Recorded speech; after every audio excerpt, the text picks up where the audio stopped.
चलो तो स्टार्ट करें। तो देखो इसने क्या बोला है, पहला क्वेश्चन क्या है कि तो ये फर्स्ट पार्ट है ऑब्जेक्टिव वाला। तो इसमें क्या कह रहा है, ये इसने कहा पहले क्वेश्चन में कि a sequence of real number a n has a peak. तो ये डेफिनेशन लिखा हुआ है पीक का, ठीक है ना। सो ये पीक का डेफिनेशन लिखा है कि पीक एट एन, अगर ए एन ज्यादा है मोर देन और equal to a k for all k more than equal to n. तो मतलब है ए एन की वैल्यू जो है ज्यादा है किससे, k more than equal to n, उसके आगे वाले टर्म से, है ना। यस तो ठीक है ना। तो उसके आगे के जो भी टर्म्स हैं, a n is the highest among all the terms after that, ये कहना चाह रहा है। सो देख लो, है ना। So a k more than equal to n है और यहाँ ए एन ए के से ज्यादा है। सो के मोर देन एन का मतलब क्या है, ये इंडेक्स है ना। तो ये इंडेक्स है, तो के जब ज्यादा है तो वैल्यू कम है सीक्वेंस की, के जब ज्यादा है तो ए के की वैल्यू ए एन से कम है। इसका क्या मतलब हुआ, जैसे for example a1 a2 up to so on, ठीक है। अब जरा समझो, a1 is a peak if and only if. क्या समझ आ रहा तुम लोगों को, बताओ। इससे कोई सीक्वेंस है मेरा a1 a2 a3 dot dot dot, ये एक सीक्वेंस है, ठीक है। मैं बोल रहा हूं पहला टर्म जो है वो उसकी एक पीक होगी। कब ऐसा होगा, डेफिनेशन यहां लिखा हुआ है, देख के बताओ।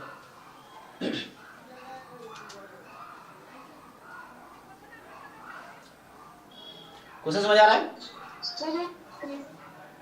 यहां लिखा है एन पीक है।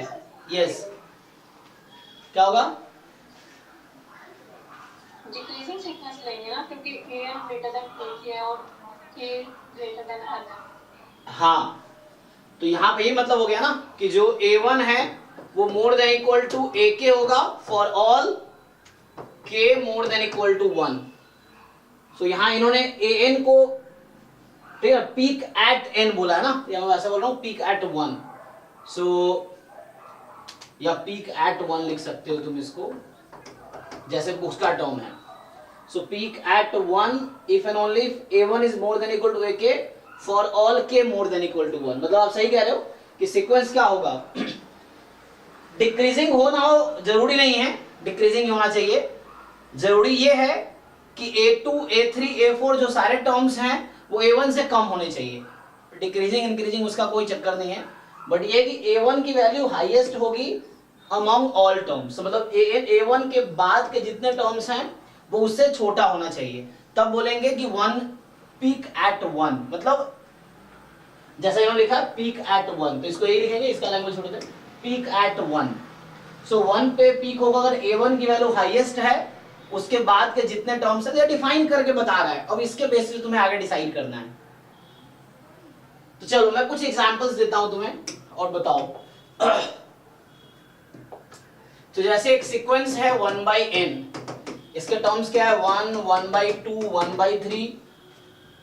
तो आपको ये बताना है कि इस सीक्वेंस में किस किस पॉइंट पे पीक है, मतलब at what are the numbers at which, जो पीक का डेफिनेशन है वो सेटिस्फाई करेगी किस किस पॉइंट पे, 1 पे, और बस 1 पे ही होगा।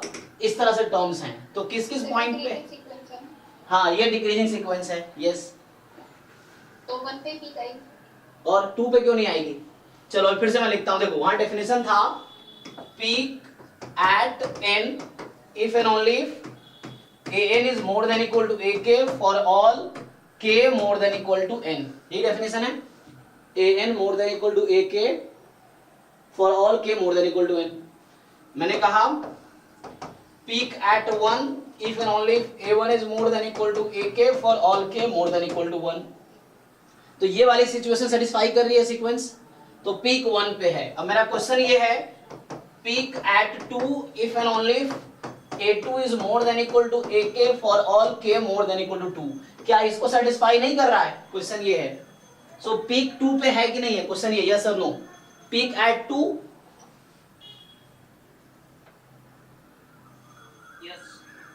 यस, है ना? So now the question is, जैसे 1 is a peak, 2 is a peak, so how many peaks are there in this sequence? Number of peak, हाँ, इनफैक्ट ईच टर्म या each number is a peak here. देख लो, किसी को इसमें confusion है पूछो, क्योंकि डिक्रीजिंग है ना, तो मैं बोल रहा हूं 1 is a peak because all the term after it are less than 1. 1/2 is a peak because all the term after it is a मतलब are less than that. So यही तो कह रहा है कि n पे पीक होगा अगर n के बाद के जितने टर्म्स हैं, n के बाद के जितने टर्म्स हैं वो सब छोटे होंगे an से. तो इस सीक्वेंस में नंबर ऑफ पीक्स कितने हो गए? इनफाइनाइट. कौन सा वाला इनफाइनाइट? काउंटेबल इनफाइनाइट या uncountable infinite?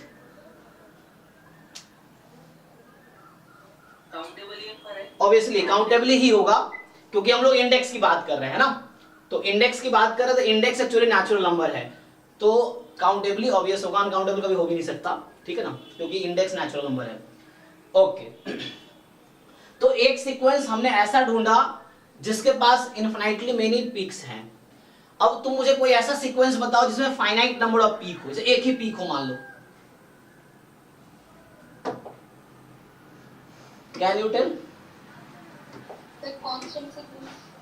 Constant sequence. So constant sequence में सारे पीक हो जाएंगे, क्योंकि इसमें इक्वलिटी लगा हुआ है ना, इक्वलिटी इंक्लूडेड है. तो इन इक्वलिटी चूंकि अगर यहां इंक्लूडेड है इक्वलिटी, तो कांस्टेंट सीक्वेंस में each term is a peak. और बताओ, मतलब ऐसा सीक्वेंस ढूंढो जिसमें फाइनाइट नंबर ऑफ पीक हो, तो एक ही पीक हो या 2 हो या 3 हो, इस तरीके से. क्या? साइन 2n पाई. तो इसमें क्या होगा? अगर साइन 2n पाई लोगे तो क्या होगा? तुम n की डिफरेंट वैल्यूज रखते जाओ तो क्या बनेगी, इसके टर्म्स कैसे आएंगे? n को 1 रखूंगा, साइन 2 पाई 0, तो ये सारे टर्म 0 ही हो जाएंगे. फिर तो 2n पाई तो 0 ही होता है, तो कांस्टेंट सीक्वेंस हो गया. तो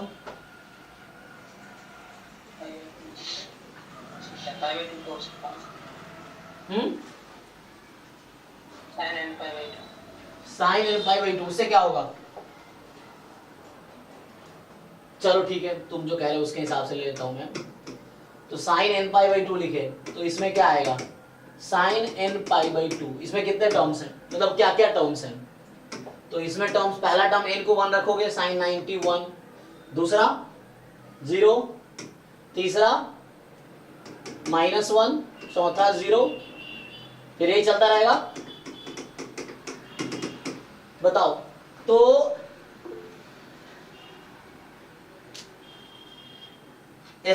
ऑसिलेटिंग सीक्वेंस चलेगा, कोई भी सीक्वेंस, कंडीशन नहीं लगाया ना, तो एनी सीक्वेंस विल वर्क. हाँ, ये ऑसिलेटिंग होगा, ठीक है, क्योंकि रिपीट टर्म्स हो रहा है. तो क्वेश्चन ये है कि which term in this sequence is a peak?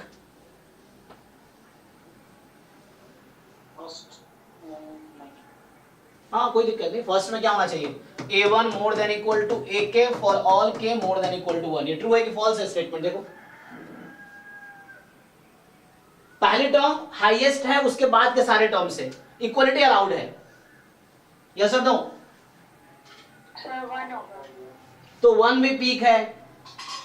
आगे 0 है? नहीं, 0 पीक नहीं हुआ, क्योंकि बाद में 1 भी आ रहा है आगे जाके, तो 0 इज नॉट अ पीक. -1 वाले टर्म वो पीक नहीं बनाएगा, 0 वाला फिर नहीं बनाएगा, फिर 1 वाला बनाएगा. तो जहां जहां 1, हाँ, तो जहां जहां 1 आ रहा है वो वाले टर्म्स पीक हैं. तो यहां भी इनफाइनाइटली मेनी पीक मिल जाएंगे, लेकिन हम एक ऐसा सीक्वेंस ढूंढ रहे हैं जहां पे फाइनाइटली मेनी पीक्स हो.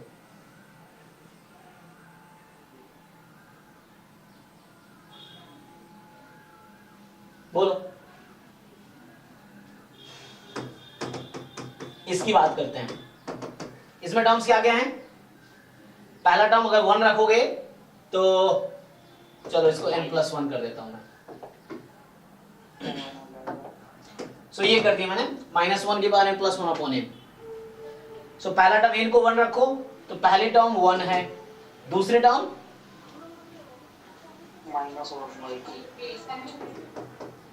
फिर +1/3। तो यहां से फिर से प्रॉब्लम ये है, सो बताओ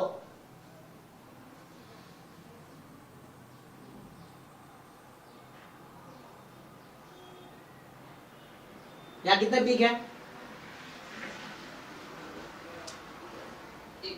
पहला टर्म तो है, पहला पीक है ना, क्योंकि a1 more than equal to ये है। दूसरा वाला नहीं होगा क्योंकि ये हाईएस्ट, इसके बाद पीक का मतलब ये उसके बाद के सारे टर्म उससे छोटे हो, ये चीज है, छोटे हो या इक्वल अलाउड है।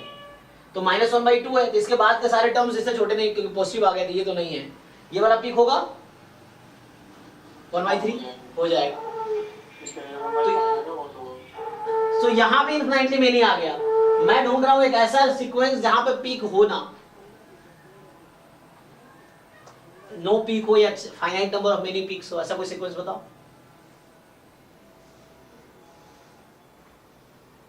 चलो ये सीक्वेंस लो 1 2 3 डॉट डॉट डॉट, बताओ इसमें कितने पीक है?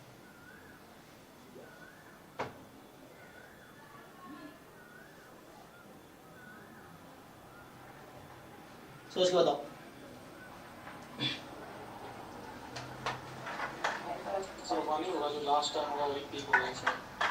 लास्ट टर्म कौन सा, विच नंबर?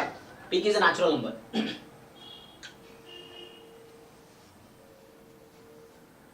पीक क्या था कि जिसके बाद के सारे टर्म उससे छोटे हो, यही कह रहा ना। n more than equal to ak for all k more than n। तो n के बाद वाले सारे टर्म्स हाईएस्ट, मतलब n के बाद के सारे टर्म इससे छोटा हो जाएगा, है ना, k ज्यादा है n से, तो इंडेक्स जब बढ़ाओगे तो वैल्यू कम होनी चाहिए। इट्स नॉट डिक्रीजिंग, जस्ट बोल रहा है कि n इज अ पीक, तो उसके बाद के सारे टर्म उससे छोटा होना चाहिए। क्या लगता है इसमें ऐसा कोई टर्म है जिसके बाद के सारे टर्म उससे छोटे हो जाएंगे? सीक्वेंस हमेशा कोई पैटर्न फॉलो करता है? नहीं, जरूरी नहीं, आप रैंडम बना सकते हो, हम बनाएंगे अभी।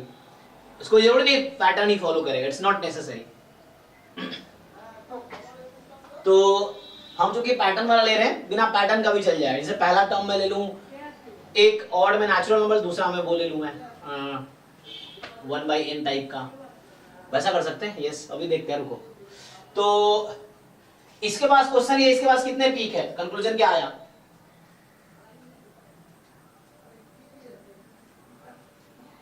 Zero peaks. Yes, so it has no peak, है ना, सो इट हैज कोई पीक नहीं है, तो zero is a finite number, ठीक है ना। तो ठीक है, अब हमें दो सीक्वेंस ढूंढे। अब एक्चुअली मेरा पर्पस ये था, यहाँ से जीरो पीक आ गया। चलो यहाँ देखते हैं जरा ऑप्शंस क्या कह रहा है। तो कहाँ गया, अरे यार,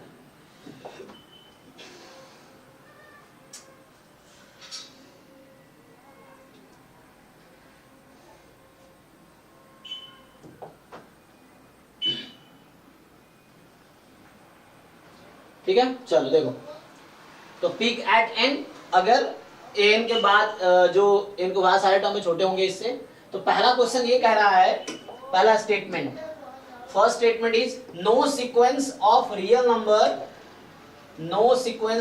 number can have only finitely many peaks. Yes और नो?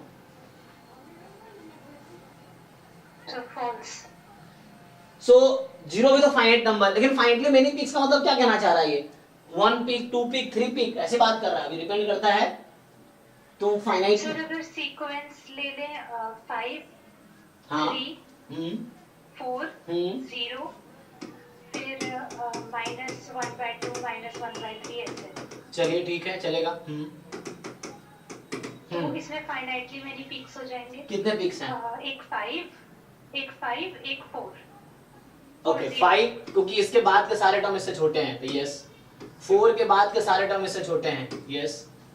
और 0 के बाद के सारे टर्म छोटे हैं, यस। अब -1/2 और -1/3 में क्या रिलेशन है? तो 1/2 बड़ा है, तो -1/2 छोटा है -1/3 से, ठीक।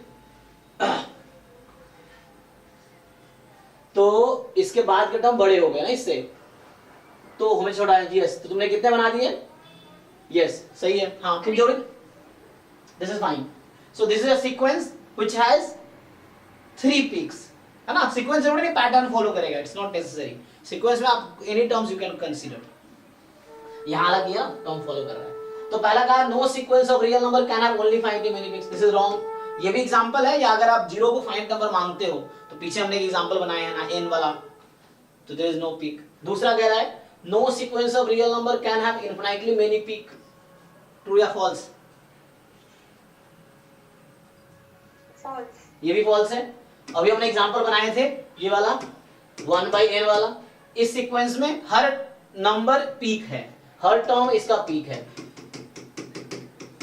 ना। If you consider a decreasing sequence, so each term in that sequence is a peak. तो 1 के पीछे आगे साइड नंबर छोटे हैं, तो ये भी गलत है। और थर्ड पे any sequence of real number having finitely many peaks must have the property that an more than equal to 0 for all n greater than some k। मतलब कहना चाह रहा है कि अगर किसी सीक्वेंस में मान लो फाइनाइटली मेनी पीक है, तो जरूरी है कि उसके टर्म्स पॉजिटिव होने चाहिए आफ्टर सम पॉइंट। इनिशियली कुछ नंबर तुम नेगेटिव ले सकते हो, after some point each term has to be positive और जीरो, है ना, नॉन नेगेटिव, मतलब each term has to be non. से आपने ये एग्जांपल बनाए, तो यहां आपने नेगेटिव नंबर का हेल्प लिया, तो यही ये कहना चाह रहा है, इसलिए फाइनाइट नंबर आया। तो कोई सीक्वेंस है any sequence of having finitely many peaks, यही ले लो, have the property that n more than equal to 0 for all n greater, ऐसा ध्यान नहीं हो रहा है, ये चेक करो। Yes, sir. इस false, sir. है ना, इस सीक्वेंस में 3 पिक्स हैं। अब बोल रहा है कि जरूरी अगर किसी सीक्वेंस में फाइनाइट नंबर ऑफ पिक्स हुए, तो जरूरी है कि कुछ टर्म को छोड़ दे तो आगे के सारे टर्म को नॉन नेगेटिव होना पड़ेगा, लेकिन यहां तो नेगेटिव है, तो ये भी गलत कह रहा है। तो ऑप्शंस क्या है? देन चुनना क्या था? Consider the following statement. Then कौन कौन सा ट्रू है ना? None of this are true, check कर लो। तो मतलब इन तीनों में से कोई भी स्टेटमेंट ट्रू नहीं है। तो जब फॉल्स दिखाना है तो one example is enough to say false. True दिखाना है तो यू हैव टू प्रूव और you have to convince through definition और थ्योरम्स। ये कंफ्यूजन है किसी को इस क्वेश्चन में? देख लो। नेक्स्ट सेकेंड वाला कह रहा है कि let C denote the set of complex numbers and imaginary part of C denote the imaginary part of the IM of Z, sorry IM of Z denotes the imaginary part of Z जो कि complex number होगा। Consider the set, capital S एक set है जिसका element small s है जो कि real number है ना। तो कैपिटल S में जो भी एलिमेंट्स हैं वो रियल नंबर्स हैं। There exists Z, एक ऐसा कॉम्प्लेक्स नंबर मिलेगा मुझे सच दैट इमेजिनरी पार्ट तो जीरो नहीं होना चाहिए, मतलब एक ऐसा कॉम्प्लेक्स नंबर मिलेगा जिसमें इमेजिनरी पार्ट जीरो नहीं होना चाहिए, एंड s बराबर z² प्लस 2z माइनस 1 हो जाए। तो तुम्हें एक मुझे कॉम्प्लेक्स नंबर ऐसा बताना होगा जिसके लिए s रियल नंबर आ जाए। z कॉम्प्लेक्स नंबर है, तुम यहां पुट करो तो s रियल नंबर आ जाए। ऐसा कोई एक सीक्वेंस बताओ, सॉरी ऐसा कोई एक कॉम्प्लेक्स नंबर बताओ, ट्राई करो। So you search anyone, there exist बोला हुआ है, देयर एग्जिस्ट मतलब है ना, तो एक ऐसा तुम z ढूंढ के बताओ जिसमें यहां z कॉम्प्लेक्स नंबर होने चाहिए, इमेजिनरी पार्ट जीरो नहीं होना चाहिए उसका, तो आयोटा समथिंग आएगा, वो समथिंग नॉन जीरो होने चाहिए, और उसमें तुम्हें इस तरह से रखना है कि s रियल नंबर हो जाए, ऐसा ढूंढना है। कोई ढूंढ के बताओ।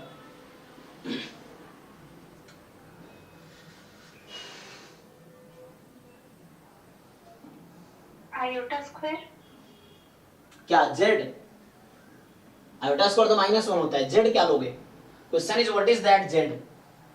z क्या लूं मैं ताकि s रियल नंबर आ जाए? तो z iota square अगर लें, नहीं आयोटा स्क्वायर तो -1 हो गया, तो z -1 हो गया, उसके इमेजिनरी पार्ट 0 हो गया आपका, -1 + 0 आयोटा।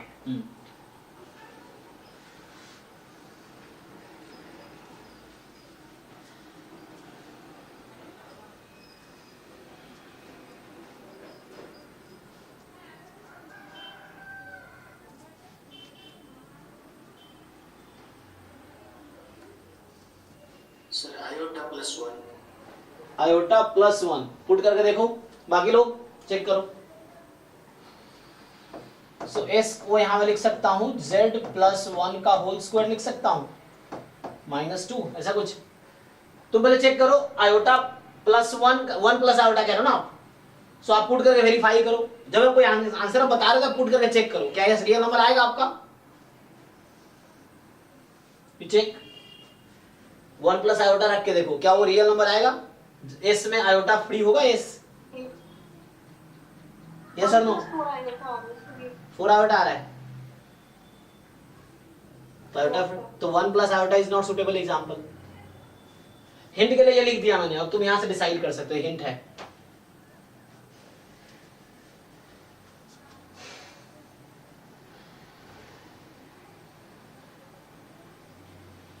ये small S actually, this is small S, ठीक है। एनीवन, कोई भी ऐसा जेड बताओ कॉम्प्लेक्स नंबर हो जिसको पुट करे तो एस रियल नंबर आ जाए।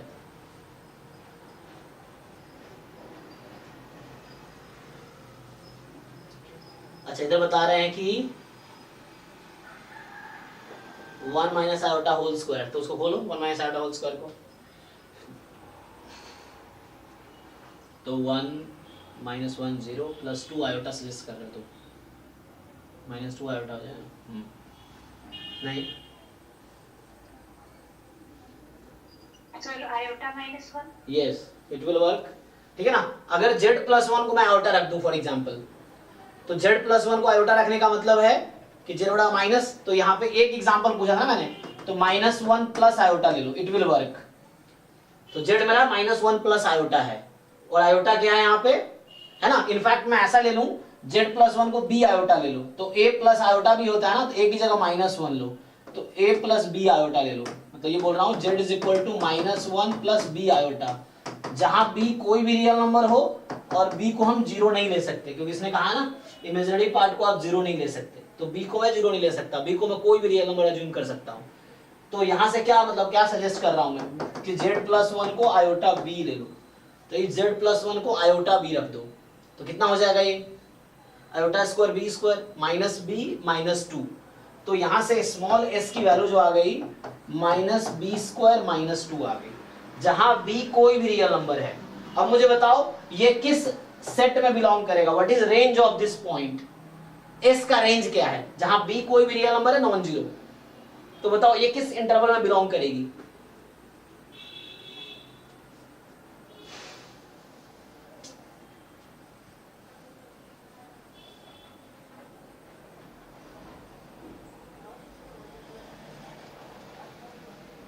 पॉजिटिव रियल नंबर कैसे, तो -b स्क्वायर माइनस 2 है, पॉसिबल कभी हो ही नहीं सकता। इंटरवल बताओ, इसका रेंज बताओ। मान लो ये फंक्शन है -x² - 2, तो उस फंक्शन का रेंज क्या होगा, डोमेन रेंज पढ़ा होगा ना लोअर क्लास में। What is range of this function,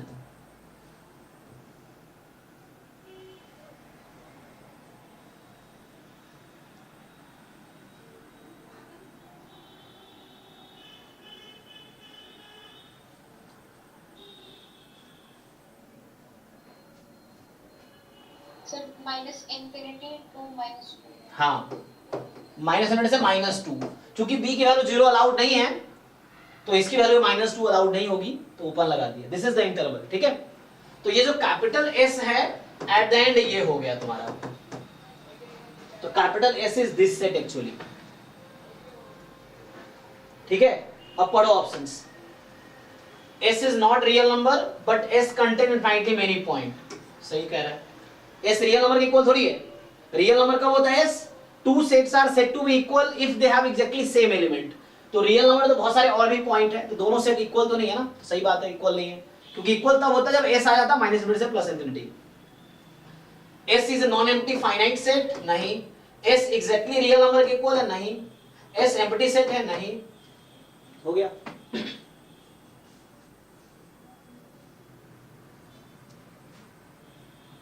देख लो,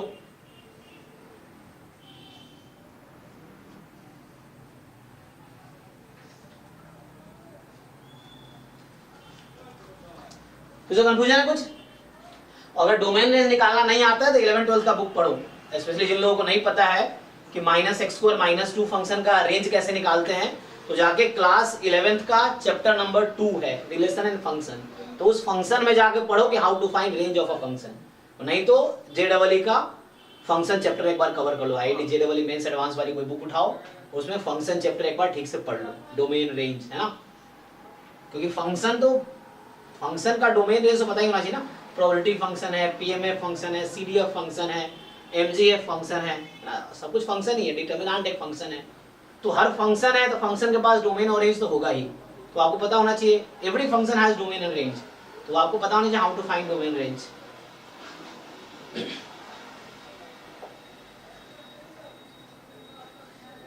चलो इसको ट्राई करके देखते हैं क्या कह रहा है। तो ये कह रहा है कि देखो उस नोटेशन बता रहा था ना उस दिन मैं, ये P - Q लिखा हुआ है जिसका मतलब है P इंटरसेक्शन Q कॉम्प्लीमेंट, तो ये नोटेशन का मतलब माइनस है।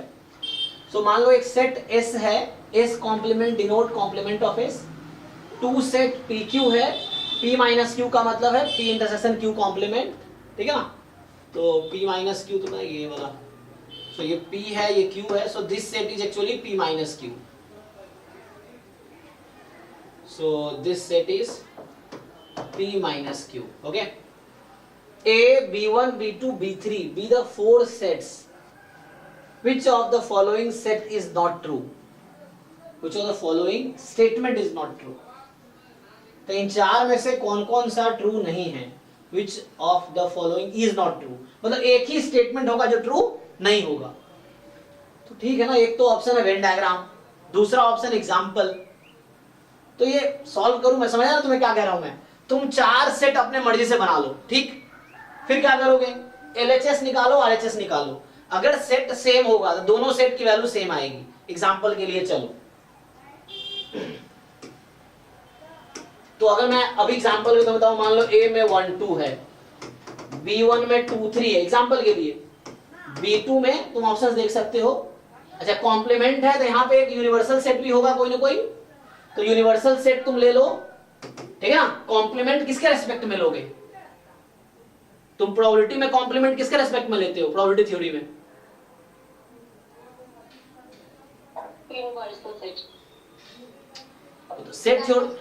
सेट थ्योरी में यूनिवर्सल सेट होता है, प्रोबेबिलिटी थ्योरी में वो हमारा सैंपल स्पेस हो जाता है। हाँ, तो इन probability theory sample space is universal set, तो यहाँ पे तो सेट थ्योरी का क्वेश्चन है एक्चुअली ये, तो सेट थ्योरी का क्वेश्चन है, तो यहाँ पे सैंपल स्पेस थोड़ी तुम्हें गिवन है, तो you have to give one universal set. Universal set क्या होता है कि जो भी गिवन सेट्स हैं उसका वो सुपर सेट होगा, या जो भी गिवन सेट्स है वो उस सेट का सबसेट होगा, that is a universal set. तो मैं अगर यूनिवर्सल मान लेता हूं 1 2 3 4 5, चलो 5 तक ही ले लो एग्जांपल के लिए, 1 से 5 यू ले लिया, A is 1 2, B is 2 3 3 4 और B3 is 4 5, एग्जांपल के लिए एक मैंने अपनी मर्जी से सेट बनाए। अब क्या करना है तुम्हें, you have to find LHS, you have to find RHS, देखना है इक्वल आ रहा है क्या, ठीक है। तो जो भी डिफरेंट आएगा वो आउट हो जाएगा, because you know one example is enough to say false.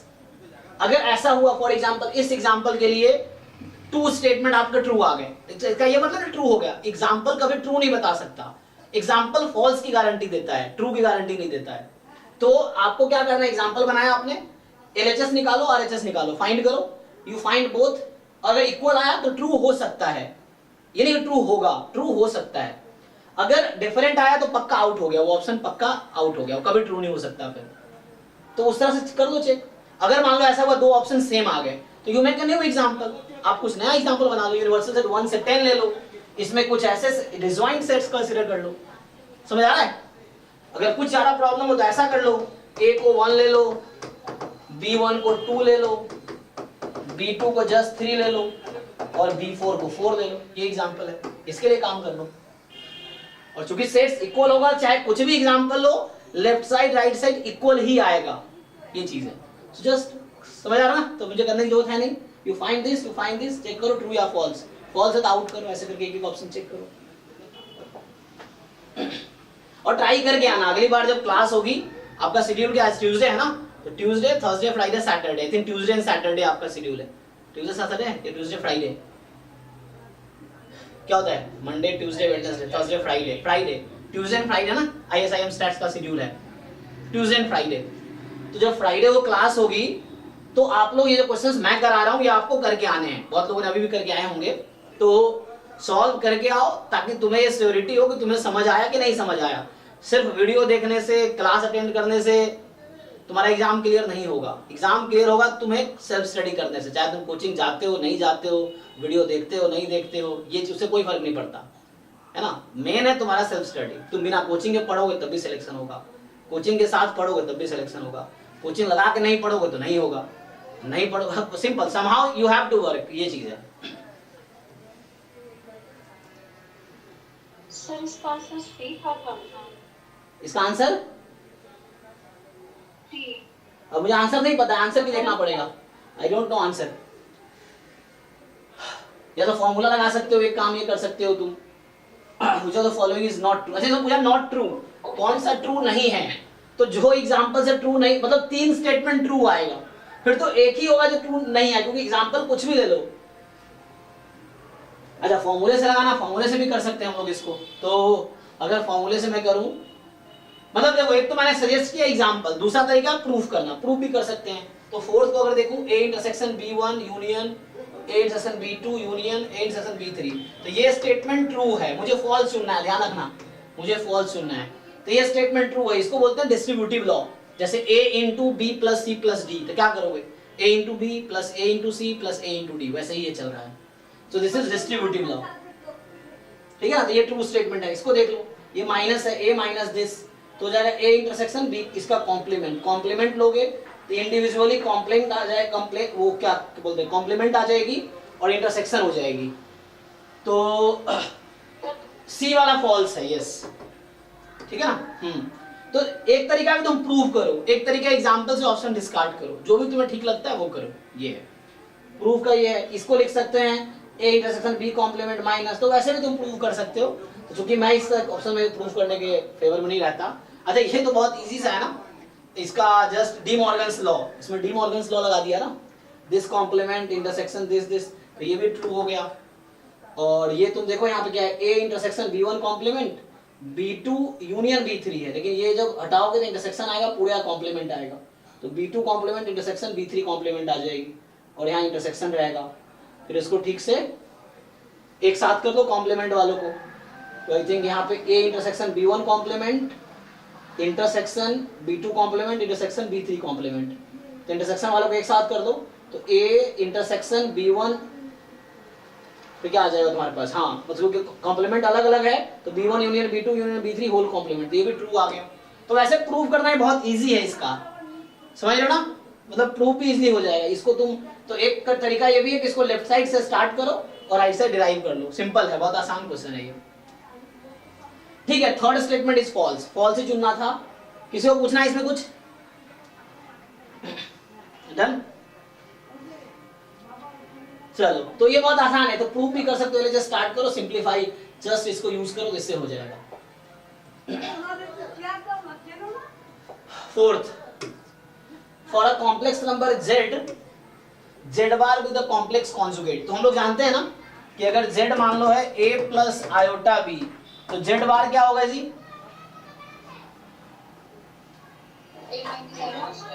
तो ये होगा a माइनस आयोटा b। और तो पूछ रहा है आपसे कि then the equation z into z bar square plus z bar square into z bar is equal to 0 has exactly 3 roots, exactly 2 roots, infinitely many roots, only real roots। तो solve कर सकते हो इसको, बताओ। एक तो z इंटू z बार का क्या रिलेशन है जी, सर ओवरऑल सॉल्व करके ना square plus b square is equal to 0 आएगा। अच्छा आपने क्या किया, ऐसे इसको पुट कर दिया आपने ऐसे, ठीक, तो क्या आया, तो फिर तो इसका मतलब हो गया a is 0 and b is 0, there is no other option, क्योंकि दो नॉन नेगेटिव नंबर का सम 0 है, so this has to be 0, this has to be 0, तो a भी दोनों 0 हो गया। तो z बराबर 0 प्लस 0 आयोटा, अगर आप सही कह रहे हो अगर ऐसा, तो इसका मतलब ये हो गया कि ओनली वन सॉल्यूशन देन, है ना। तो एग्जैक्टली 3 सॉल्यूशन गलत, एग्जैक्टली 2 इनफाइनाइटली मेनी, तो ओनली रियल रूट हो गया ना, ये 0 हो गया इस तरह से। सर इसका आंसर फिर कैसे चेक करना है, क्योंकि ऑड और इवन का जो पता नहीं चल रहा था, ऑड या इवन। क्या क्या ऑड इवन मतलब? इस वाले क्वेश्चन मतलब सर आंसर के कैसे चेक करेंगे, क्योंकि ऑड और इवन करके दिया हुआ था। आंसर ही पता नहीं, मुझे देखना पड़ेगा। आंसर की कैसे देखेंगे? सर वो बुकलेट नंबर है। अच्छा, तो वो आई थिंक 2 पेपर रहे होंगे फिर, ऐसा। तो देख लो ये कौन सा है उसके हिसाब से।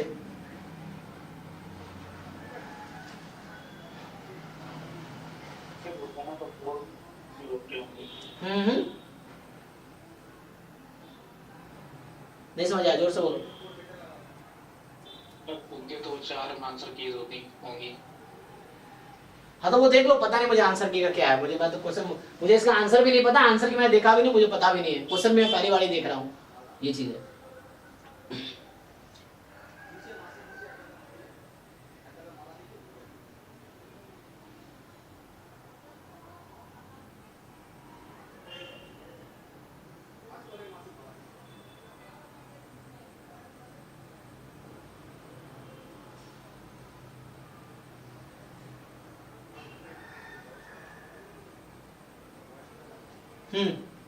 सर क्वेश्चन में z into z बार का square plus z square into z बार है जी, उसको सॉल्व करना पे इस वाले से a square plus b square कम होगा।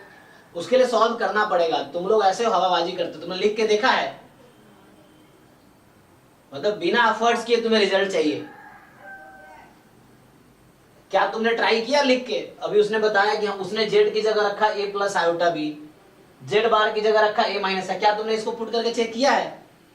तुम्हें सब कुछ बना बनाया चाहिए। जी सर। कहाँ पुट किया? तो ये आ जाएगा, खुद ही पुट करके देखो, सिंपलीफाई करो, आएगा। सर उस इक्वेशन में से z z बार भी कॉमन निकाल सकते हैं। हाँ, ये भी तरीका, ये इसलिए एक तरीका उन्होंने बताया तो मैंने उसको फॉलो किया। दूसरा तरीका देखो, मैं पूछ रहा हूँ किसी से, बताओ z इंटू जेड बार का प्रोडक्ट, ये एक फॉर्मूला होता है कॉम्प्लेक्स नंबर्स में। अब जिनको ये टॉपिक पढ़ना हो, फिर से बता दूं, क्लास 11th के एनसीईआरटी में चैप्टर नंबर 5 है कॉम्प्लेक्स नंबर्स। बेसिक देखना हो एनसीईआरटी से देख लो, थोड़े ऊपर लेवल तक जाना हो तो जेडबलई का मेंस एडवांस के क्वेश्चन उठा लो, तो एक अच्छा लेवल बन जाएगा। हालांकि ये क्वेश्चन बहुत इजी लेवल का है। अब जेड इंटू, मैं वही पूछ रहा था, बताओ कोई किसी को आइडिया है जेड इंटू जेड बार किसके, कोई फॉर्मूला पूछ रहा हूं मैं कॉम्प्लेक्स नंबर्स में। चलो ये बताओ कि तुम्हें पता है मॉड्यूलस क्या होता है कॉम्प्लेक्स नंबर का? जेड अगर a प्लस आयोटा भी है तो मॉड जेड किसके इक्वल आता है?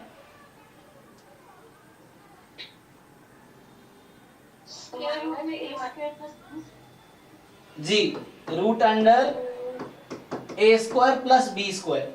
अब फिर से मुझे बताओ, इसको प्रोडक्ट करो, इन दोनों को मल्टीप्लाई करके बताओ मॉड जेड के टर्म्स में क्या आएगा? z into z bar is equal to what in terms of mod Z?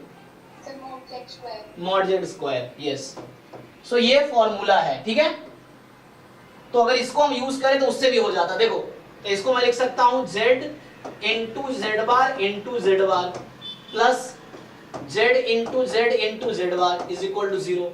तो ये चीज और ये चीज, तो यहां से आ गई mod z square into z bar plus z into mod z square is equal to 0।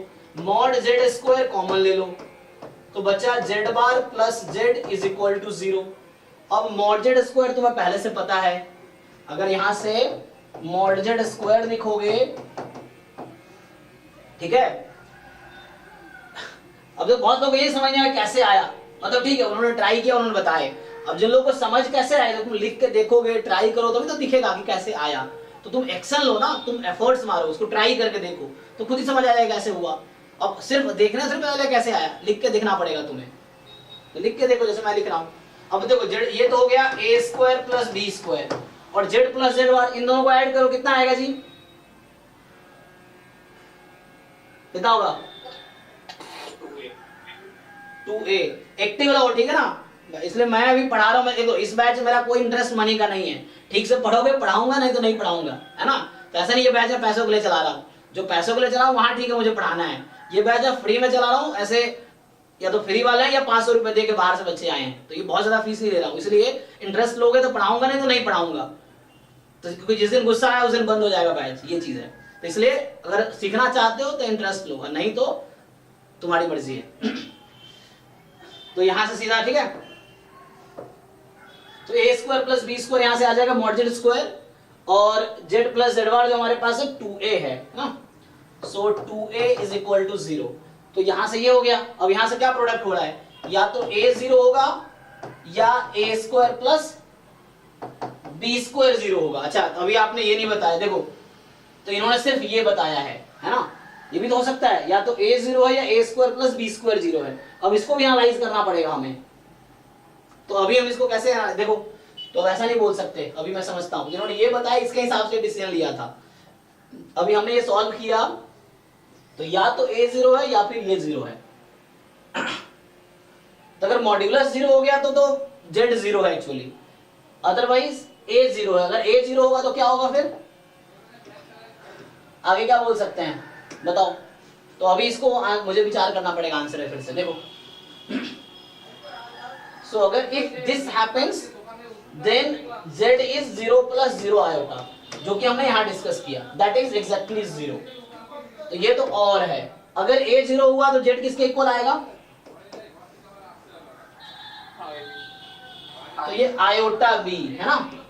सो ये आपके पास है आयोटा b, तो z is equal to iota b हो गया। तो यहाँ या तो z 0 के इक्वल है या z क्या है, प्योरली इमेजिनरी है। बताओ इस तरह के कितने नंबर्स मुझे मिलेंगे, b क्या हो सकता है, कोई भी रियल नंबर। तो अब बताओ सही से आंसर बताओ अब इस, ठीक है ना। सो या तो z एग्जैक्टली 0 है या प्योरली इमेजिनरी है। तो प्योरली इमेजिनरी इनफिनिटी में नहीं हो सकता है, क्योंकि b तो कोई भी रियल नंबर हो सकता है। तो इसका आंसर एक्चुअली ये होगा सी वाला। अब ठीक है ना, पहले मैंने इसको देख कर डिसीजन लिया था, क्योंकि ये वाला कंडीशन इन्होंने ध्यान नहीं दिए। तो जब दो नंबर का प्रोडक्ट है तो या तो ये 0 या ये 0, अगर ये 0 है तो इनफिनिटली मेनी नंबर्स मिलेंगे मुझे इस तरह के। तो ये ऑप्शन ट्रू है actually.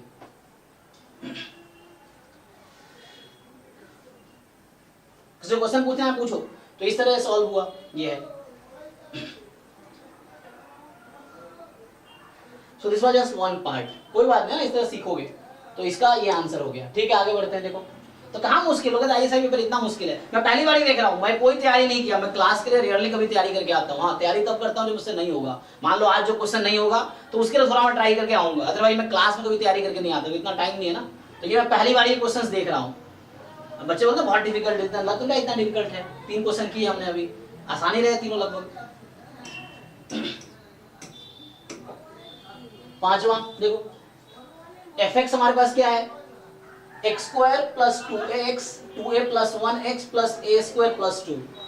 The number of values of a for which one of the roots of the equation is twice the other root।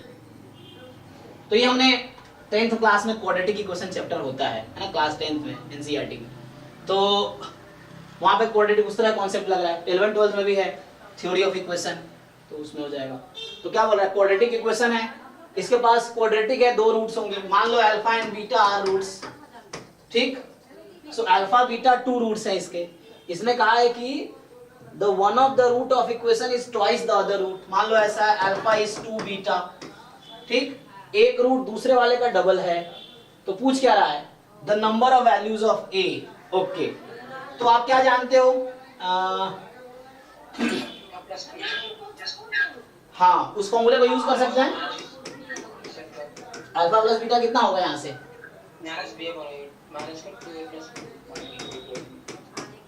One, मतलब वही 2a माइनस 2a प्लस 1। और अगर अल्फा इंटू बीटा की बात करें तो सी upon ए, हाँ a स्क्वायर प्लस 2। अब ये रिलेशन यूज कर लो। तो यहां से अगर मैं सोचता तो कितना हो जाएगा यहां से, देखो तो क्वेश्चन पूछा गया हमसे, the number of values of a for which one of the roots of the equation this is twice the other root. ठीक है, तो हम लोग है ना रिलेशन निकाल लेते हैं। तो यहाँ से बीटा अल्फा इज 2 बीटा, तो अल्फा इज 2 बीटा तो आ जाएगा 3 beta. So 3 beta is equal to, ये क्या माइनस क्यों लिख दिया मैंने, गलती से लिख दिया ना, अच्छा नहीं यहाँ माइनस है ना, माइनस बी बाई ए, ठीक है। तो ये ब्रैकेट में लिखो, माइनस में 2a प्लस 1, और यहाँ पुट करोगे तो क्या होगा, अल्फा को 2 बीटा, तो 2 बीटा स्क्वायर, 2 बीटा स्क्वायर, ठीक है ना। सो अल्फा इज 2 बीटा, तो 2 beta into beta, 2 beta square is equal to a square plus 2, use करो इससे। तो फर्दर आगे करें। सो आगे अगर मैं सॉल्व करूं, इसको इधर सॉल्व करता हूं, देखो तो क्या निकल के आया हमारे पास।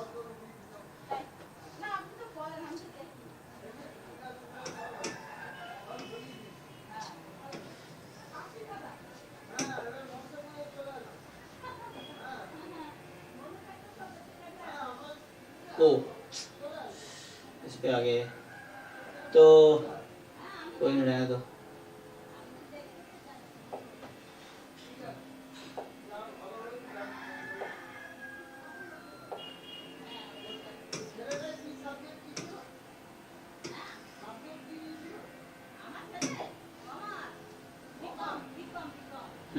अब बताओ, तो यहां से ये है कि क्या करना है, एक की वैल्यू 2 आएगी, इन दोनों को इक्वेशन यूज करो, दो इक्वेशन है, दो अननोन है। 2 का 2 आ रहा है, इसमें मतलब 12 12,0। तो यहां से बीटा मेरा आ जाएगा -2a प्लस 1 अपॉन 3, यहां पुट कर देते हैं। सो 2 टाइम बीटा स्क्वायर, तो स्क्वायर करेंगे, so 2a plus 1 upon 3 whole square, minus हटा देते हैं क्योंकि स्क्वायर करेंगे माइनस गायब, तो ये हो गया बराबर a स्क्वायर प्लस 2। अब इसको सॉल्व कर लो, बताओ a क्या आएगा, ये तो कर सकते हो आप लोग, इजी है। 0 आ रहा है कि 12 आ रहा है, 0 और 12, अच्छा देख लो बाकी लोग। तो चूंकि ये क्वाड्रेटिक है ना, तो क्वाड्रेटिक में तो मैक्सिमम 2 रूट हो सकते हैं, चाहे रियल हो या कॉम्प्लेक्स हो। जिसने बोला क्या है, the number of values of a for which number of values of a for which one of the roots of the equation this twice the other root. So तुम्हारे हिसाब से 2 वैल्यू आई ना, 0 या 12।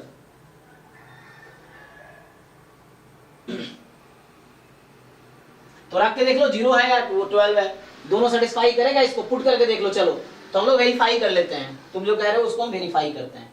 सो वेरीफाई कैसे करेंगे, सो मैं रख लेता हूं a को 0 यहाँ पे, तो जो फंक्शन मुझे दे रखा है मैं a को 0 रख देता हूं, तो फंक्शन बन जाएगी x square plus x plus 2।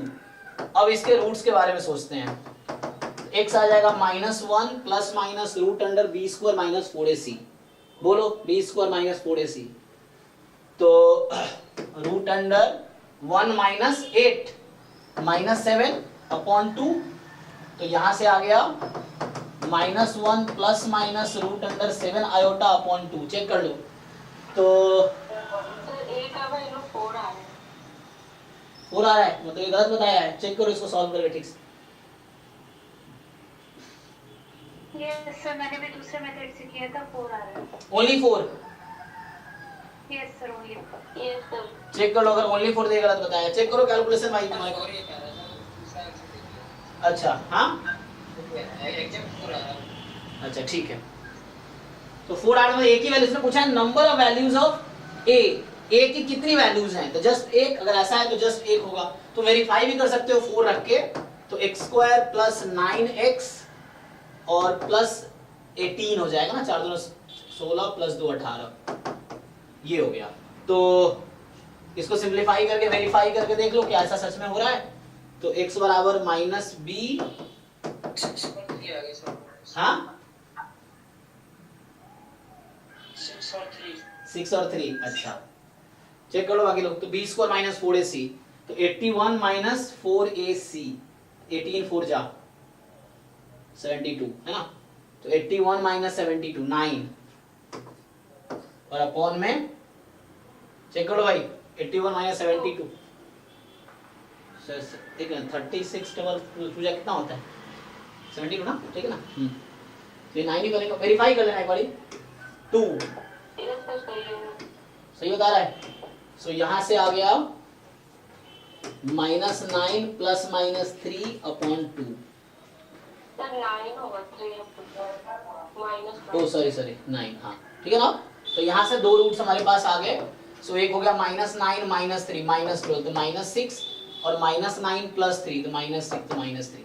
देखो तो एक रूट दूसरे का डबल है, सही कह रहा है। तो क्वेश्चन था what is the value of a, number of values of a. ये भी आसान है, इसमें तो आसान है, ठीक है।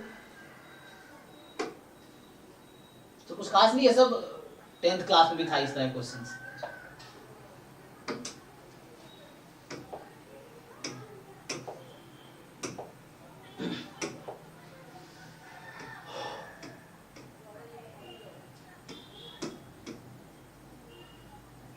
सिक्स क्या कह रहा है, A be the finite set of real number having m elements. A कोई सेट है उसमें m नंबर ऑफ एलिमेंट्स हैं और f फंक्शन है r से r में defined fx around minimum of mod a minus x, जहां a बिलोंग्स टू a है।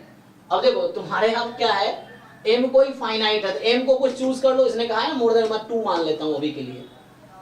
इसने कहा मोर देन इक्वल टू, मैंने 2 मान लिया अभी। तो अब वो 2 क्या है, मतलब a में 2 नंबर कोई सजेस्ट करो मुझे, बताओ ऐसा कौन सा 2 नंबर चूज करूं। a कोई फाइनाइट सेट है, इसमें m 2 एलिमेंट है, बताओ कोई 2 एलिमेंट, एनी 2 रियल नंबर। इतना सोचना पड़ेगा 2 नंबर के लिए, कोई भी 2 रियल नंबर बताओ ना। 4 5 सर m ग्रेटर है 2 ना। अरे उल्लू, m नंबर ऑफ एलिमेंट है। तुम लोगों को इंग्लिश आती है ना ठीक से, पढ़ो ना ठीक से क्या लिखा है। a कोई फाइनाइट सेट है रियल नंबर का जिसके पास m एलिमेंट्स हैं। m को मैंने 2 रखा, 2 एलिमेंट है। So you tell me any 2 real numbers जिसमें a में मैं लूं, a सेट बताओ ना, 2 नंबर क्या लूं उसमें। 1 2 कुछ भी ले सकते हो, इतना क्या सोच रहे हैं, पता नहीं तुम लोग क्या है। Any real number will work. So a is 1 2। अब इसने कहा है कि define a function f from r to r given this। सो अब मेरा fx बन गया minimum of x minus 1 x minus 2, जहां a बिलोंग्स टू a था ना, तो a मेरा 1 2 है। सो ये फंक्शन मेरा बन गया। अब इसके बारे में सोचो, minimum of mod x minus 1 mod x minus 2। अब क्या f हमेशा कॉन्टिन्यूअस हर जगह है, m continuous only at finally many point है, ये डिसकंटीन्यूअस एवरीवेयर है, इट हैज m डिसकंटिन्यूटीज। तो m मतलब मैंने m को 2 लिया हुआ है, उसके हिसाब से चेक कर लेंगे। बताओ इसके बारे में सोच के बताओ क्या होगा, इसके बारे में बताओ क्या होगा, व्हाट डू यू थिंक। ये सब तो सब 11 12 के क्वेश्चन है, ये सब तो पीएसए में तो 11 12 वाले कॉन्सेप्ट लग रहे हैं सर, ग्रेजुएशन में कॉन्सेप्ट आया ही नहीं अभी तक तो।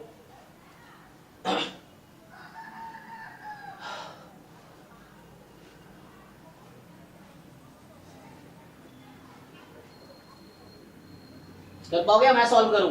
मिनिमम मतलब पता है ना सब लोगों को, मिनिमम ऑफ मान लो a कॉमा b। सो कब a होगा और कब b होगा बताओ। ये मिनिमम ऑफ a b कब होगा, जब a less than equal to b होगा, और ये कब होगा, जब a मोर देन b हो जाएगा। इक्वलिटी यहां भी लगा सकते हो, कोई दिक्कत नहीं। ओके करो इसको अप्रोच, सॉल्व करके बताओ क्विकली जल्दी। और मैं फिर से एक लाइन फिर से रिपीट करता हूं, अगर घर पे तुमसे क्वेश्चन सॉल्व नहीं हो रहा है तो there is no way exam में तुमसे सॉल्व होगा। Very simple way. अगर तुम अभी बैठ के नहीं कर पा रहे हो ये सब तो एग्जाम में भी तुमसे नहीं होगा अनलेस यू लर्न। तो कब सीखोगे, यही तो प्रोसेस है सीखने का। अभी तुम सॉल्व करोगे, तुमसे होगा सॉल्व या नहीं होगा, होगा तो सीख गए, नहीं होगा तो मैं करूंगा तब सीखोगे। तो somehow you have to learn। सिर्फ क्लास अटेंड करने से कुछ नहीं होगा। फिर बोल रहा हूँ जितने एफर्ट्स करोगे, तो इसलिए बोल रहा हूँ सॉल्व करो तो सॉल्व करो और सॉल्व करके आंसर बताओ, ये चीज है। ऐसा कोई जादू नहीं होने वाला कि तुम मेरी क्लास अटेंड कर लोगे तुम आईएसआई का एग्जाम निकालोगे, ऐसा कोई जादू नहीं होगा। वो तुम्हें करने होंगे एफर्ट्स, करोगे तो होगा, नहीं तो नहीं। ट्यूशन से कुछ नहीं हो रहा।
किसी का भी आंसर आया कि नहीं?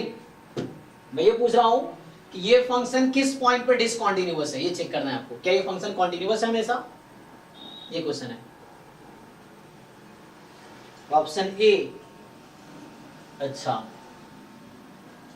तो जो कि हमने एग्जांपल्स लिए हैं, so we have to decide. चलो, तो एक लोगों ने अभी आंसर किया है, सो अकॉर्डिंग टू हर की this is actually everywhere continuous, मतलब there is no point of discontinuity. Okay,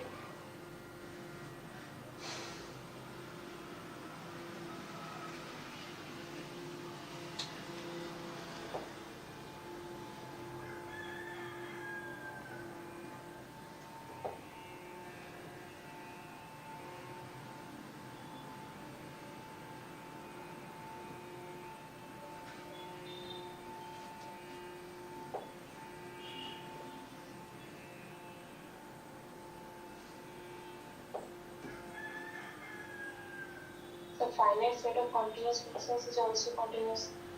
क्या क्या क्या क्या फाइनाइट है तो हु सेड दिस? ऐसा नहीं होता है। The fact नहीं, जरूरी थोड़ी है। फाइनाइट से जो मिनिमम है, एक नया ऑपरेशन जैसे एडिशन, सब्ट्रैक्शन, मल्टीप्लिकेशन होता है ना, उसी तरह से मैक्सिमम मिनिमम एक ऑपरेशन है, ठीक है ना। तो mean is the operation over two function. इन दोनों फंक्शन का मिनिमम लेना है आपको, और उसके बाद आपको देखना है कि वो फंक्शन कॉन्टिन्यूअस है क्या। हो सकता है कॉन्टिन्यूअस हो, बट ऐसा जरूरी हमेशा नहीं है कि दो फंक्शन का मिनिमम हमेशा कॉन्टिन्यूअस होगा। वैसा हो सकता ना हो, ऐसा भी हो सकता है। सर इसका ग्राफ बना के चेक कर सकते हैं? जी जी जी, मतलब इन दोनों में से मिनिमम एक ही आएगा ना, तो mod x - 1 या mod x - 2 yes. Fitting use होगा। तो फर्दर इफ यू सी, तो या तो mod x - 1 होगा अगर mod x - 1 less than equal to mod x - 2 है, और ये वैल्यू mod x - 2 होगी अगर mod x - 1 more than mod x - 2 है। अब वो सॉल्व करना पड़ेगा।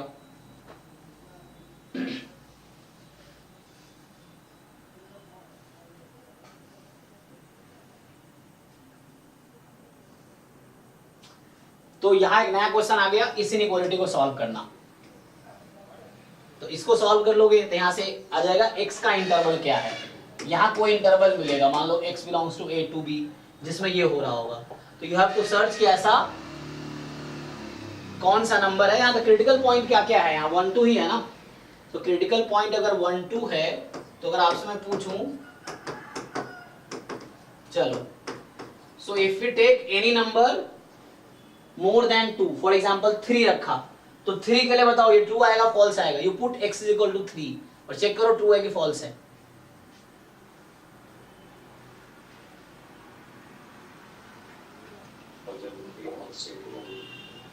थ्री माइनस वन टू और थ्री माइनस टू वन। जोर से बोलो, ट्रू या फॉल्स? x इक्वल टू 3 के लिए फॉल्स। सो 2 लेस देन 1 फॉल्स है, ठीक है। पहले वाले को चेक कर रहा हूं मैं। अब बताओ 1 2 के बीच का कोई नंबर ले लो, फॉर एग्जांपल 1.5, तो x को 1.5 रखो, 1.5 माइनस 1 और 1.5 माइनस 2 तो इक्वल ही हो गया, इक्वल हो गया ना? ओ तो मॉड है ना इसीलिए। अच्छा सो हमें थोड़ा फर्दर ब्रेक करना पड़ेगा इसको, ऐसा है क्या? तो इक्वल किस पॉइंट पे है, क्वेश्चन ये भी देखना पड़ेगा, दोनों इक्वल कब है। तो मॉड x माइनस 2 बराबर मॉड x माइनस 1, तो x माइनस 1 बराबर x माइनस 2।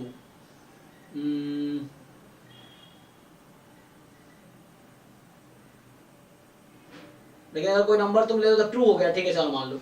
और कोई बड़ा नंबर ले लो, फॉर एग्जांपल अगर मैं लेता हूं 1.6, तो 1.6 रखेंगे तो क्या होगा? तो ये 1.5 पे वैरी करेगा एक्चुअली। सो इसका एक अलग तरीका है सॉल्व करने का ना, तो इसको फर्दर सॉल्व करना पड़ेगा आपको। ये काम करें, चलो मैं इसका ग्राफ बना देता हूँ सिंपली, वो सब छोड़ देते हैं उतना कुछ, सीधा सीधा ग्राफ बनाते हैं। तुम लोगों को मॉड x माइनस 1 का ग्राफ पता है? पहले x माइनस 1 का ग्राफ बनाते हैं। तो x माइनस 1 का ग्राफ कैसा होता है? ये मॉड x माइनस 1 का ग्राफ यही है ना। देखो ये सब करने की जरूरत नहीं है, कई सारे तरीके होते हैं, तो मैं इसको भी कर सकता हूँ, इसमें टाइम टेकिंग प्रोसेस है, तो मैं दूसरे अप्रोच से ट्राई करता हूँ, ठीक है ना। सो सेकेंड अगर दूसरे अप्रोच से ट्राई करूं तो उसका एक तरीका ये है कि मैं ग्राफ बनाऊं।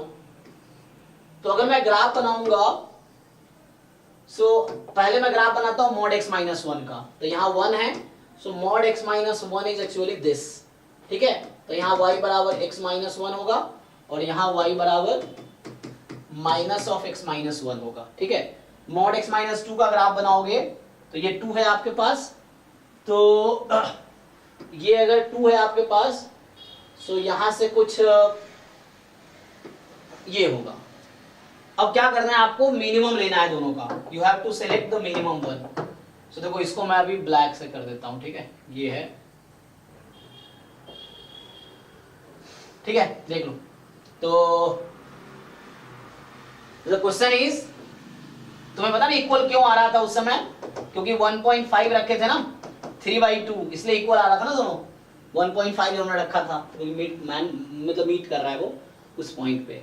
अब बताओ इसका मिनिमम लेना है, तो देखो अब तुम्हें ध्यान से देखना है इस फंक्शन को, ग्राफ को ध्यान से देख के मुझे बताओ तुम लोग। सो अगेन ये जो फंक्शन है y बराबर x माइनस 2 है, और ये जो फंक्शन है y बराबर माइनस ऑफ x माइनस 2 है, ठीक है, ये वाला। अब द थिंग इज, आपको बताना है मुझे, अब मैं ये फंक्शन लिख रहा हूं, सो जब x की वैल्यू माइनस इन्फिनिटी से 1 है, तो इसके लिए मैं मान लो नया कलर सेलेक्ट कर लूं, मान लो x की वैल्यू माइनस इन्फिनिटी से 1 है, तो उस केस में किसका ग्राफ बिलो है? समझ पा रहे हो तुम लोग, है ना? हाँ, जैसे यहाँ पे y अगर 0 करता तो x की वैल्यू, ये x 0 रखेंगे तो y कितना आएगा? ये मॉड x है, सो इसको 0 रखूंगा, y को 0, y से x को 0 रखेंगे तो ये 1 हो जाएगी, है ना, और ये 2 हो जाएगी, ठीक है। तो मैं बोल रहा हूँ देखो, ये ग्राफ को कंपैरिजन करना है x के रेस्पेक्ट में। मिनिमम मतलब जिसका ग्राफ बिलो है, मैक्सिमम जिसका ग्राफ एबव है। तो आपको मैं इंटरवल की बात कर रहा हूँ, माइनस, इनफैक्ट हाँ चलो ठीक है, मैं यहाँ बात कर रहा हूँ देखो, सो जब x की वैल्यू माइनस इन्फिनिटी से 1 में है, ठीक, चलो 1 इंक्लूड कर देता हूं, सो किसका ग्राफ बिलो है? मतलब फंक्शन किसके इक्वल है? इन दोनों कंपैरिजन करोगे ना, तो ये ऊपर है नीचे ये वाला फंक्शन आएगा mod x minus 1, in fact particularly ये आ जाएगा। ओके, जब x की वैल्यू 1 से 3/2 है, चलो इसको इंक्लूड कर लेते हैं, सो यहाँ एक्सक्लूड कर दो, चलो इसको भी एक्सक्लूड कर दो। हाँ, सो 1 से 3/2 है, बताओ ग्राफ क्या हो रहा है? Which graph is below?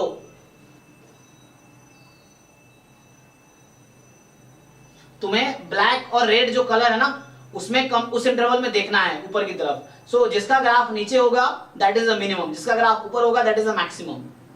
सो बताओ इंटरवल देखो एक्स एक्सिस पे 1 से 3/2 में किस फंक्शन का ग्राफ बिलो है? mod x minus 1। यस।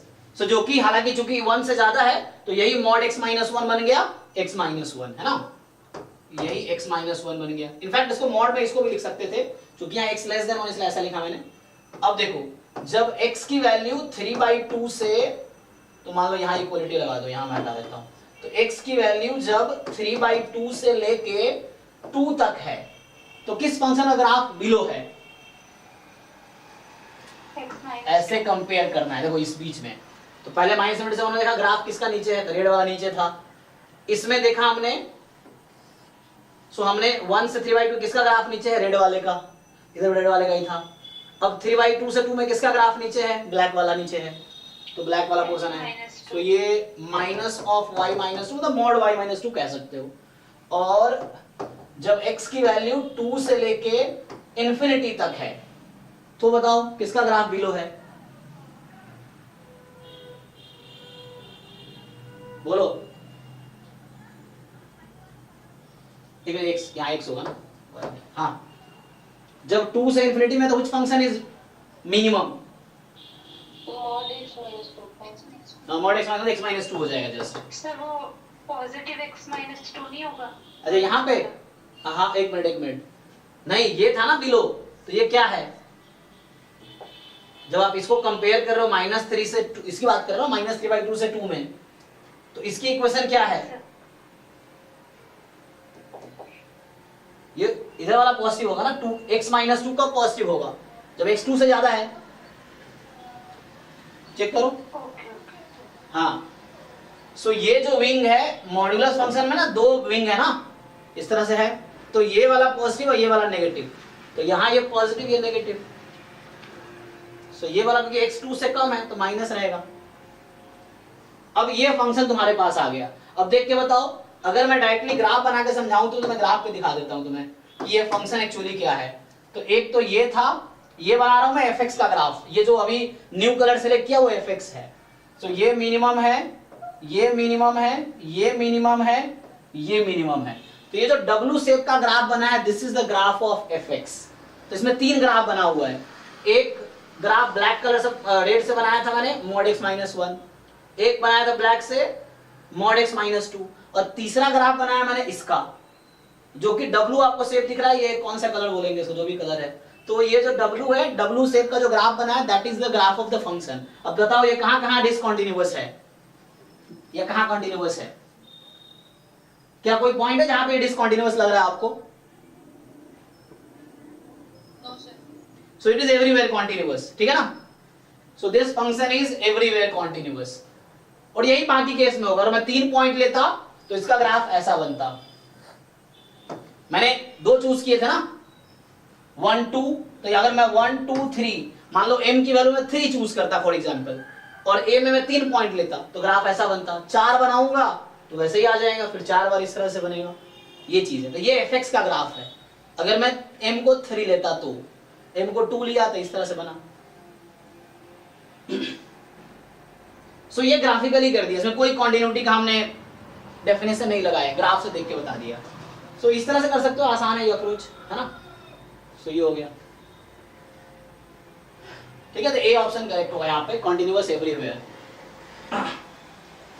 अच्छा, तुमसे ये पूछता कि बताओ ये फंक्शन कितने पॉइंट पे नॉट डिफरेंशिएबल है? कौन कौन से पॉइंट है जहां पे ये फंक्शन डिफरेंशिएबल नहीं है? कौन सा? fx की बात कर रहा हूं मैं, मिनिमम ऑफ 2 फंक्शन। 3 पॉइंट्स। हाँ 3 पॉइंट्स, जहां पे एक तो 1, एक 3/2, एक 2। तो इस फंक्शन के पास there are 3 point of this not differentiability, there are 3 point of non differentiability. जो किसने कॉन्टिन्यूटी बनाया है, यही चीज डिफरेंशिएबिलिटी बना सकता है वो, कि ऐसे कितने पॉइंट जहां पे डिफरेंशिएबल नहीं है। तो यहाँ पे हमारे पास x बराबर 1, x बराबर 3/2, x बराबर 2 जो कॉर्नर पॉइंट्स होते हैं वहां पे फंक्शन डिफरेंशिएबल नहीं होता, because we can not draw tangent over that point, on that point. तो ये डिफरेंशिएबल नहीं है 3 पॉइंट पे। अगर यहाँ बात करें तो 1 2 3 4 5 यहाँ 5 पॉइंट ऑफ नॉन डिफरेंशिएबिलिटी आएगा।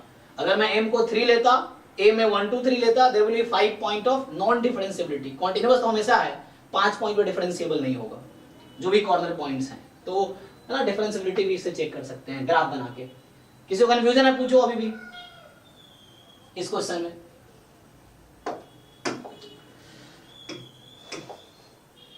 चलो तो 6th हो गया, 7th पे आते हैं। 7th क्वेश्चन है कि a be the set of function f from r to r fx minus fy का mod less than equal to 2 time x minus y का मॉड x माइनस y का स्क्वायर। और ऐसा है कि f0 0 के इक्वल है, मतलब ओरिजिन से पास कर रही है function.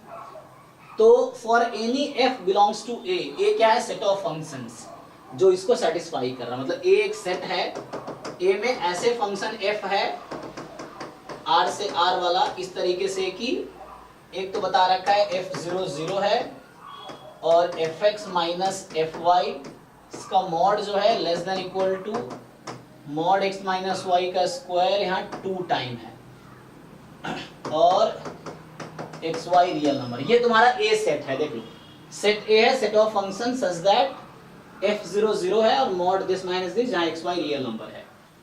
Okay, for all xy belongs to r। तो पूछा ये जा रहा है तुमसे अब कि for any f belongs to a, कोई भी एक फंक्शन ले लो जो a में बिलोंग कर रहा है। तो पहले मुझे कोई एक फंक्शन सजेस्ट करो जो इसको सेटिस्फाई कर रहा होगा।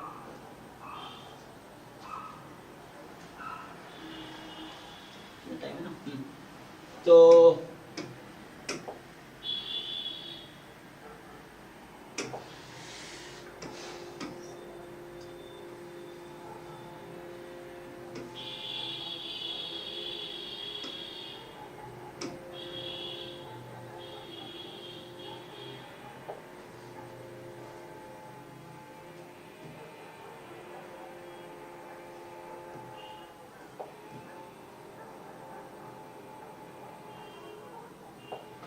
चलो भाई, तो इसको सिंप्लीफाई करते हैं।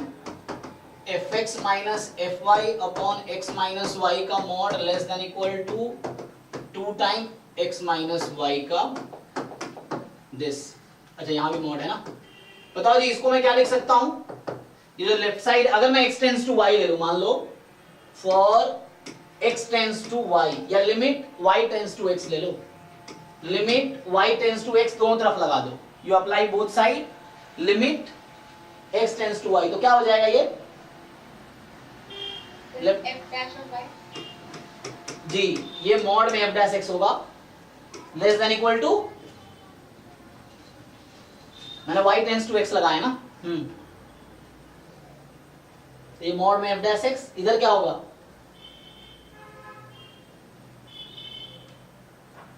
कुछ भी डिसाइड कर दो, तुम्हें समझ आ रहा है वो बताओ, गलत होगा कोई बात नहीं, क्या होगा?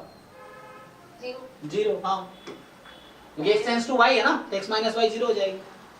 तो मॉड, अब मॉड है तो नेगेटिव तो हो नहीं सकता ये, और लेस देन इक्वल टू 0, इसका एक ही चॉइस है, f dash x is 0।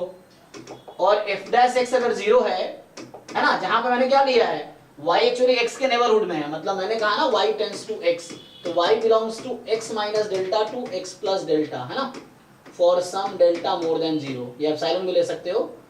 So for some delta more than 0, तो इस तरह से लिया ना मैंने, तो 0 फॉर ऑल, है ना, या चूंकि मैं y टेंस टू x लिया हूं तो मैं ऐसा बनाता हूं ना, y टेंस टू x लिया हूं, हाँ ठीक है, तो वैसा हो गया था, ठीक है। तो यहाँ पे x क्या हो सकता है? x तो कुछ भी हो सकता है, सो फॉर ऑल x, है ना, तो f डैश x 0 कब होता है? f डैश x 0 कब होगा? x is any constant function g, fx is a constant, so constant function है ये। तो यहां से पता चला कि fx is a constant function. So बोल रहा है कि f0 0, अच्छा ये भी कंडीशन है, f0 0 होनी चाहिए। तो बताओ f0 0 कब होगी? ये भी तो कंडीशन है ना, बोलो f0 0 कब होगी? k की वैल्यू क्या होनी चाहिए? ये कंडीशन यूज करना है, f0 बराबर 0। So what is value of k?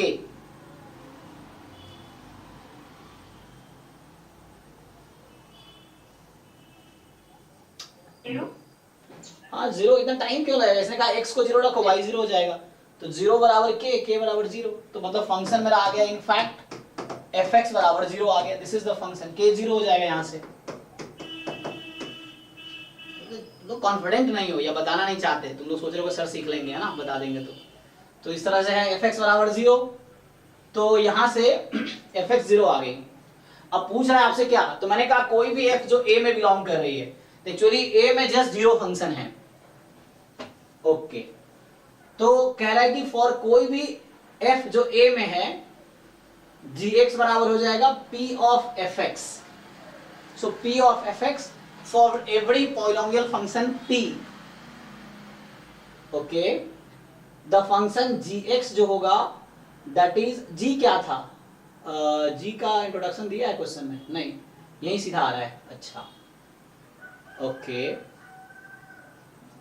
तो gx बराबर x plus fx belongs to a, और बोल रहा है कि gx x fx होगा वो बिलोंग्स टू a, gx बराबर e की power fx belongs to a, okay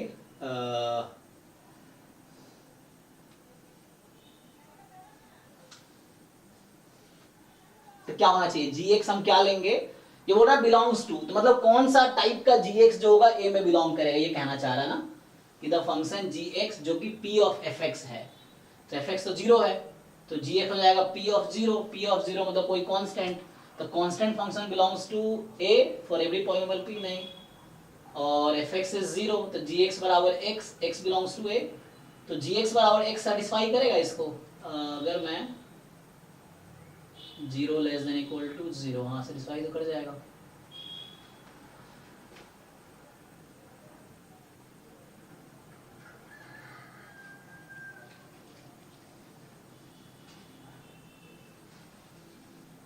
ठीक है, देख तो कांस्टेंट फंक्शन इसमें होंगे, और f0 0 बोल के इसने कहा है कि 0 फंक्शन हमने बना दिया इसको, ठीक है, और gx है x टाइम fx, तो f0 तो 0 है, तो जब आप f0 को 0 रखोगे, fx 0 है ना, तो gx भी 0 हो जाएगा, और हाँ है ना, राइट चेक करके बताओ, बोल रहा है कि इनमें से gx कौन सा सूटेबल है जो a में बिलोंग करेगी,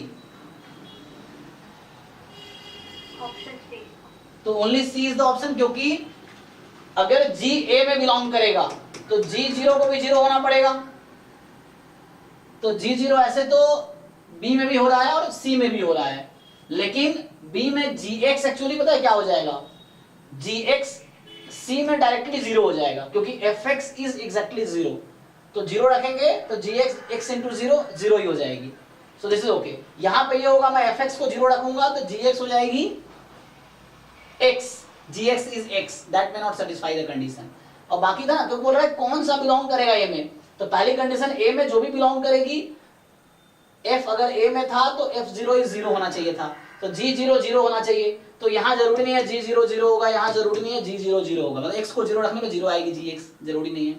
अब इन दोनों में x को 0 रखने पे gx 0 हो सकती है ना, x को 0 रखने पे gx 0 हो सकती है, लेकिन हमारे पास क्या है, fx बराबर 0, fx इज अ 0 फंक्शन, तो fx 0 फंक्शन है, तो fx को एग्जैक्टली 0 रख दो, तो fx को एग्जैक्टली 0 रखा, gx x हो गया, which does not belong to a, क्योंकि a में सिर्फ 0 फंक्शन है, so gx is not a 0 function now, वो आइडेंटिटी फंक्शन हो गया, और यहाँ जब fx को 0 रखूंगा तो gx 0 हो जाएगी, so when fx is a 0 function, gx is also 0 function, so this is suitable choice, this is not suitable choice.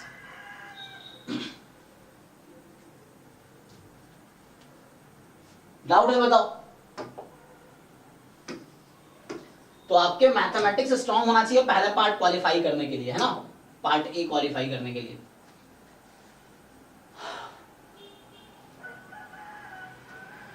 Done, आगे बढ़े, चलो। सर इसमें हाँ सर इसमें f0 is equal to 0 लिखा है ना, fx is 0, इनफैक्ट नहीं कर सकते ना कि f(x) is equal to, नहीं हमने लास्ट में सॉल्व किया ना, f0 0 तो है ही, साथ में ये भी कंडीशन तो है, तो यहाँ एक्चुअली मैं पता क्या कह रहा हूँ, a सेट पता है क्या है, ये जो a सेट लिखा था एट द एंड पता है क्या रिड्यूस हो गया, ए सेट एंड में रिड्यूस होके ये बन गया set of f from R to R such that fx is equal to 0 for all x belongs to r. ये आपका a सेट है actually eight the and after this conclusion k 0 हो गया ना, k 0 हो गया तो fx पर 0 हो गया. So for every x belongs to r, तो और ये k 0 हो गया था. सो ये हमारा a सेट है. अब बताओ इन चारों में से कौन सा वाला gx है जो एग्जैक्टली 0 आएगा. fx को 0 रखने के बाद, fx तो a में है ना, तो fx को 0 रखने पे किस ऑप्शन में gx 0 हो जाएगी. gx belongs to a if and only if gx is 0 for all x belongs to r. So you have to see, ये तो पूछ रहा है कौन सा g बिलोंग करेगा a में, तो किस ऑप्शन में gx 0 होगा for every x belongs to r. और आपको गिवन है कि fx a में है, तो गिवन है कि fx 0 फंक्शन है एक्चुअली.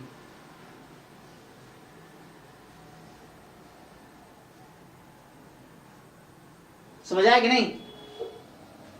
यस fx हाँ कर सकते हैं ना स्टार्टिंग में f ऐसे इक्वल टू 0 को देख के f से हमारा 2x या फिर 2x स्क्वायर ऐसा कुछ रहेगा. मतलब स्टार्टिंग में कंक्लूड नहीं कर सकते ना, ऐसा कुछ हमें सोल्व करना पड़ेगा जो कि तो सॉल्व किया ना. ये क्या कर रहे थे, सॉल्व तो कर रहे थे. नहीं सर वो तो ठीक है, वो बस स्टार्टिंग में नहीं ऐसे कर सकते ना, बट मैं बस इतना कुछ नहीं देखो बिल्कुल कर सकते हैं. इसने कहा है a में ऐसा फंक्शन है जो f0 0 होगा, तो आपसे पूछ रहा है ये चार जो फंक्शन है which gx will belong to a, तो a में g बिलोंग करेगी तो गारंटी है कि g 0 0 होना चाहिए. तो आप चेक करो g 0 0 जिसमें है वो ट्रू हो सकता है, तो a और d तो ऐसे ही आउट हो जाएगा क्योंकि a में तो पॉलिनोमियल फंक्शन है, कांस्टेंट टर्म भी आएगा. fx को आपने 0 रख दिया. हमें यहाँ गिवन है ना for any f belongs to a, तो मुझे गिवन है fx बराबर 0 है, ये तो मुझे गिवन है. और ये कैसे पता चला मुझे, इसको सॉल्व करके. तो fx बराबर 0 है तो fx को 0 रखो चारों ऑप्शन में. fx को fx इज इक्वल टू 0 रखो और देखो gx इज इक्वल टू 0 कौन से ऑप्शन में आएगा. ये चीज है. तो ओनली ऑप्शन सी होगा, बाकी सब आउट हो जाएगा.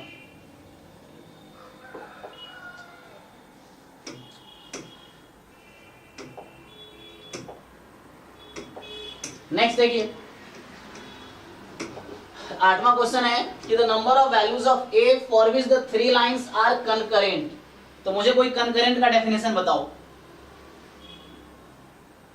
तो सारी लाइंस एक ही since of 3 or more lines same. हाँ, passing through a common point है ना. तो इन तीनों के पास एक्चुअली मतलब all three have a common solution, right. तो मुझे ये बताओ, एक काम करो, इस इक्वेशन को और इस इक्वेशन को सॉल्व करके मुझे x की वैल्यू बताओ और y की बताओ, और क्विकली सॉल्व करके बताओ 2 मिनट के अंदर. कोई दूसरे भरोसा नहीं करेगा. ऑनलाइन में क्या दिक्कत होता है, सबको लगता है कोई और बताएगा, फिर सब यही सोचते हैं, फिर कोई नहीं बताता है. तो तुम अपनी रेस्पॉन्सिबिलिटी लो कि अगर मैं पूछ रहा हूं तो तुम बताओ. हाँ इसका डिटर्मिनेंट डायरेक्टली 0 पुट कर सकते हैं. वो भी कर सकते हो, वो सब छोड़ो. ये बताओ मुझे, इन दोनों को सॉल्व करो, ठीक है, और बताओ x क्या आएगा y क्या आएगा.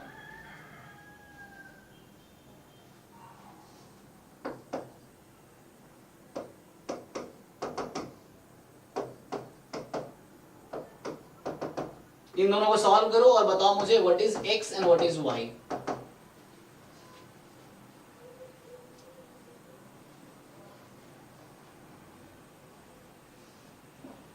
x 0 और y 1. x 0 y 1. अब इसमें रखो x को 0 और y 1. इसमें x को 0 और y को 1 रखो, क्या आ रहा है.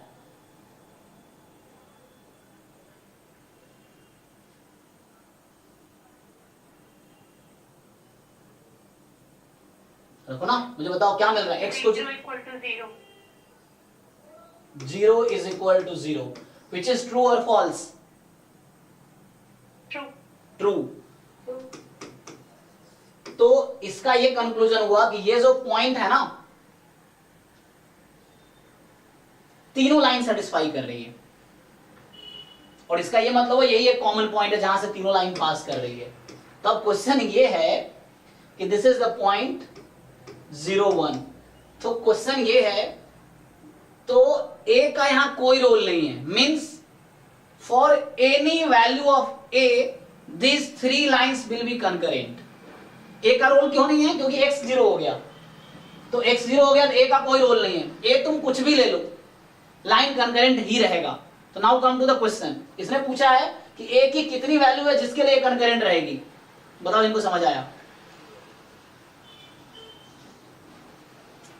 Infinite. Yes, infinity means you choose any a, there is no effect.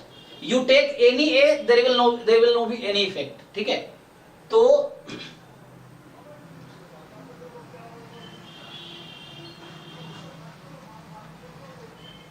अगर ये फॉल्स आ जाता तो आंसर होता there is no a which makes it concurrent. अगर ये मान लो फॉल्स स्टेटमेंट आ जाता तो मतलब ये हो गया कि ये लाइन इससे पास कर ही नहीं रही है, तो इसका मतलब ये हो गया कि तीनों कंकरेंट किसी सिचुएशन हो ही नहीं सकता। तो फिर आता there is no value of a for which the 3 lines are concurrent. अगर ये फॉल्स स्टेटमेंट आता तो ट्रू आ गया तो it's for any value of A. ठीक है ना? ये और दूसरा कंक्लूजन ये भी है, क्योंकि ये दोनों दो लाइन एक ही पॉइंट से पास कर सकते हैं, है ना? मतलब 2 लाइंस अगर इंटरसेक्ट करते हैं, तो अगर इंटरसेक्ट करते हैं तो, है ना? ये चीज है। लेकिन इसका यूनिक सॉल्यूशन है ना, इसमें तो यूनिक सॉल्यूशन है, तो एक ही, मुझे पता है यूनिक सॉल्यूशन एक ही पॉइंट पे पास करेगा। और बाकी जो ये रोल है नहीं इसका, क्योंकि x 0 रखा 3y बराबर 3 की लाइन हो गई। तुम ग्राफ बना के भी देख सकते हो, ठीक है ना? तो उससे भी हो जाएगा।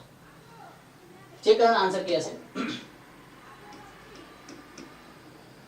9th, for a non-constant geometric progression for which the second term is 2, non-constant GP।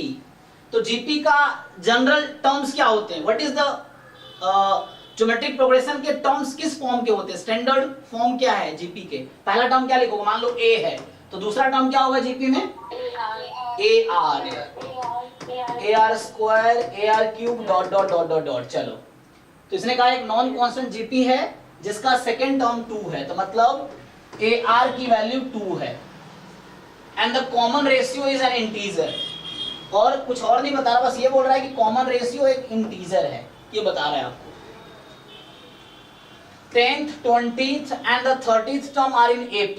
तो बताओ 10th टर्म क्या होगा इसका? T10 लिख देता हूं। 10th टर्म का फॉर्म क्या होगा? AR9। 20th टर्म क्या होगा? AR19। एंड 30th टर्म क्या होगा? T लिख देता हूं टर्म के लिए। 30th टर्म क्या होगा? AR29। अब कह रहा है ये क्वेश्चन कि this and this are in AP, so 3 numbers in AP if and only if, क्या रिजल्ट है? मिडिल टर्म है, वो एवरेज होगा फर्स्ट और। हाँ, तो यहां से ये आ गया ना। अब और हमारे पास आ गया एक्चुअली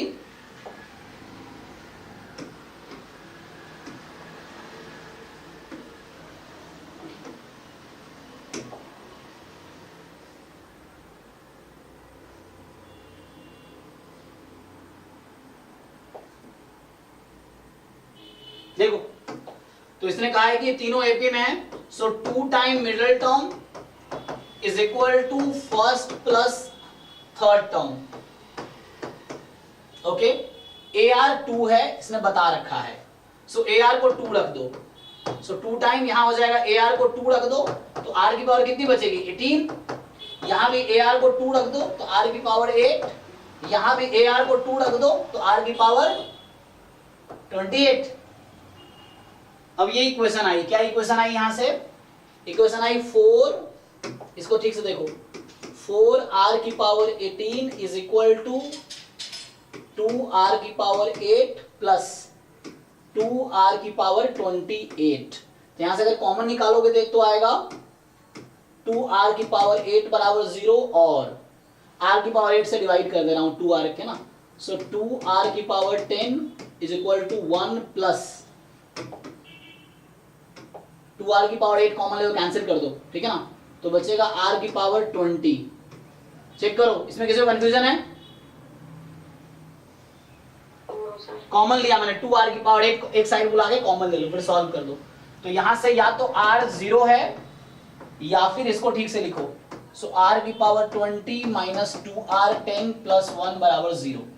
सो या तो r 0 है या इसको मैं क्या लिख सकता हूं, a square minus 2ab plus b square,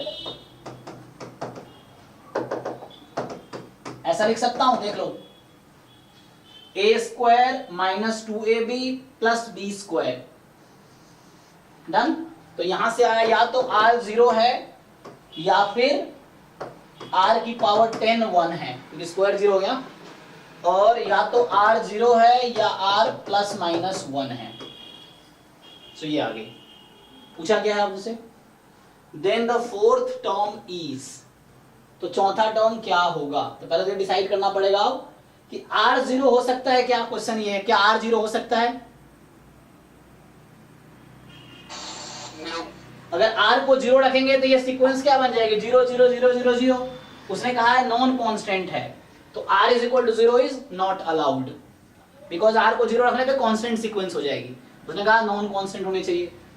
अच्छा, अब जरा ध्यान दो, हमें बता रखा है AR इज इक्वल टू 2, ठीक है ना, ये पहले से पता था मुझे, और R इंटीजर तो है ही, तो इंटीजर इसने कहा था ना, R common ratio is an integer, okay. Second term is 2, fine. तो मैं अगर R को 1 रखता हूं तो A की वैल्यू कितनी आ जाएगी, 2 आ जाएगी ना। अगर मैं R यहां प्लस माइनस 1 आया हुआ है, तो मैं चूज कर रहा हूं फर्स्ट केस, जब R को मैंने 1 लिया तो A मेरा 2 आ गया। तो बताओ अब इस केस में फोर्थ टर्म कितना होगा, इस केस में फोर्थ टर्म क्या होगा, हाँ AR क्यूब कितना हो जाएगा, ये 2 हो गया, ओके। अगर मैं R को -1 चूज करता हूं, एक मिनट, तो AR बराबर 2 तो था ही, और R को अगर मैं -1 चूज करता हूं तो A कितनी आ जाएगी, -2। तो फोर्थ टर्म क्या आएगा फिर, still 2। So whatever case you take the answer is 2।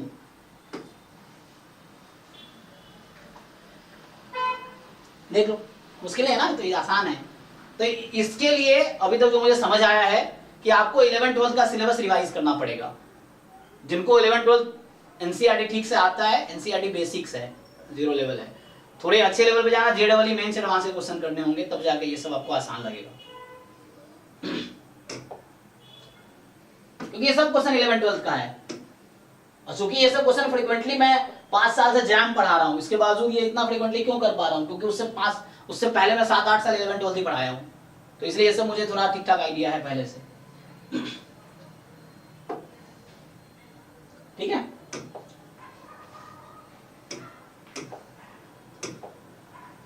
Okay. तो यहां पे आ जाओ 10th कि दिस लिमिट का क्वेश्चन है ये।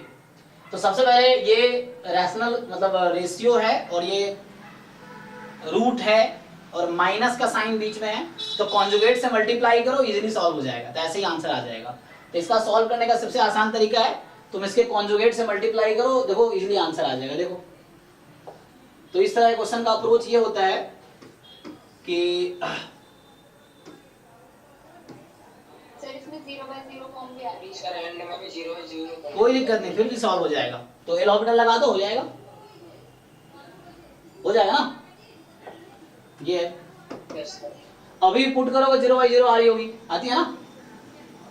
सर कंजुगेट करने पे पर भी 0/0 अभी रखने पे क्या होगा, अच्छा अभी तुम रखते हो तो क्या बनता है, 9 0/0 है, ओके। तो इनिशियली पहले पुट करके चेक कर लेंगे, तो x को 1 रख के देखेंगे 0/0 आ जाएगी।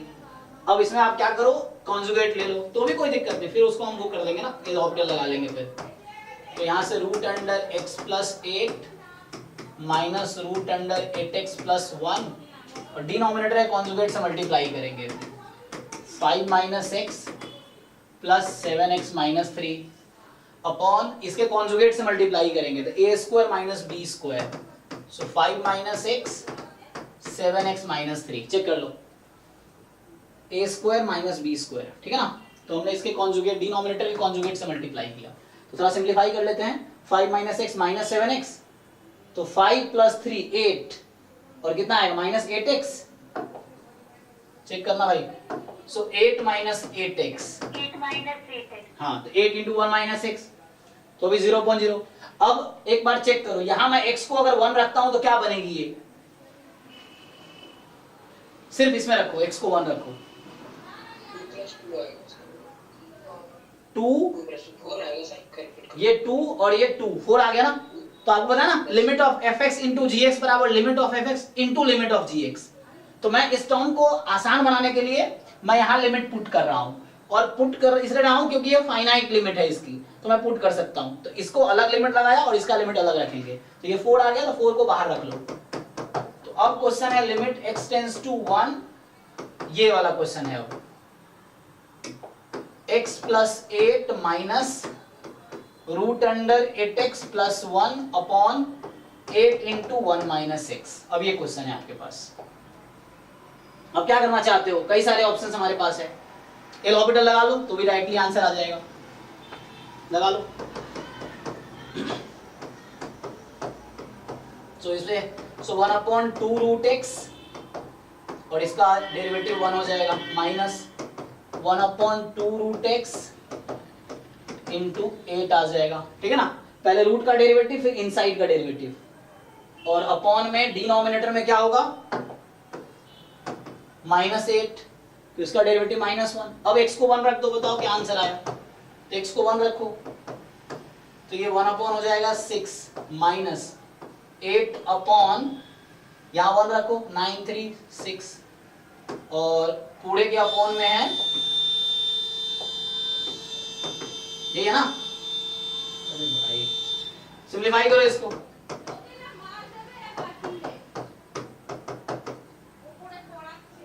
कितना आया, माइनस माइनस कैंसिल, 4 2 जा 8, सर 7/12। 7/12 is answer. ये देखो डी ऑप्शन 7/12 हो गया।